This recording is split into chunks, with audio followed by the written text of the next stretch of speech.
To drive footfall to Phase 2 of Kildare Village's expanded retail offering and to create an innovative experience, Vocal created a space that encouraged visitors to interact in a new way.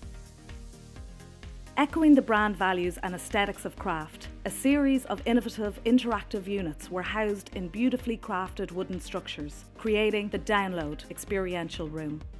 Each box contained an opaque screen that, when interacted with, created a transparent hotspot which revealed a real product in the wooden box beyond.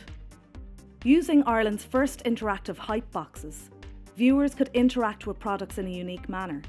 As the user moved their hotspot around the screen, they also revealed information, images and video which told the story of the product, before finally revealing the product within its lit display case. The Scribble table acted as a virtual writing desk, allowing visitors to create pictures and messages across a paper pad on the virtual table. Once the picture or message was complete, the visitor could send it to a large screen in the window where it was displayed to the world outside. If they liked it, they were encouraged to take a selfie with it and post it to the 4-metre Instagram wall, another innovative feature of the Download room, bringing the online world into an offline experience and back again.